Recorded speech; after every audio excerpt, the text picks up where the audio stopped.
আসসালামু আলাইকুম রহমতুল্লাহি ওয়া বারাকাতুহু। বাংলাদেশ জামায়াতে ইসলামী ৯ নং ইউনিয়ন ও ৫ নম্বর ওয়ার্ডের দায়িত্বশীল ব্যক্তিদের একটি ছোট্ট দল যাত্রা করে দুর্গম পাহাড়ি জনপথের দিকে, যেখানে যোগাযোগ কঠিন, পথ উঁচু নিচু আর জীবন সংগ্রামের মধ্যেই উপজাতি মানুষগুলো তাদের দিন যাপন করে আসছে। ৫ ও ৬ নম্বর ওয়ার্ডের পাহাড়ি জনপদের গন্তব্যে পৌঁছে তারা সৌজন্য সাক্ষাৎ করেন স্থানীয় উপজাতি ভাই বোনদের সাথে।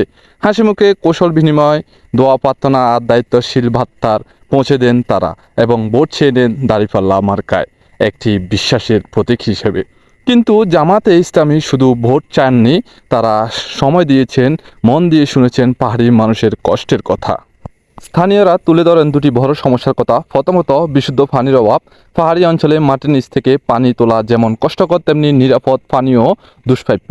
দ্বিতীয় সমস্যা বিদ্যুৎ। অন্ধকারে কাটে রাত, কিন্তু জায়গা এখনও নেই নিয়মিত বিদ্যুৎ সংযোগ। জামাতের নেতৃত্ববৃন্দ জানান, আমরা প্রতিশ্রুতি দিচ্ছি না, আমরা চেষ্টা করার অঙ্গীকার করছি। মানুষের পাশে থেকে তাদের কষ্ট শুনে যতটা সম্ভব সমাধান এগিয়ে যেতে চাই। উঁচু পাহাড়, দুর্গম পথ, কোনো কিছুই তাদের থামাতে পারেনি। এই দলটি দেখিয়েছে রাজনীতি শুধু ক্ষমতার জন্য নয়, এটা হতে পারে সেবার, ভালোবাসার ও মানুষের পাশে থাকার এক অসাধারণ মাধ্যম। আসুন দলমত ভুলে আমরা শিখি কিভাবে প্রকৃত প্রতিনিধি মানুষকে ভালোবেসে পাশে দাঁড়ায়। ভিডিওটি যদি ভালো লাগে লাইক, কমেন্ট, শেয়ার দিয়ে পাশে থাকবেন। ধন্যবাদ। দেখা হবে পরবর্তী নতুন কোনো ভিডিওতে।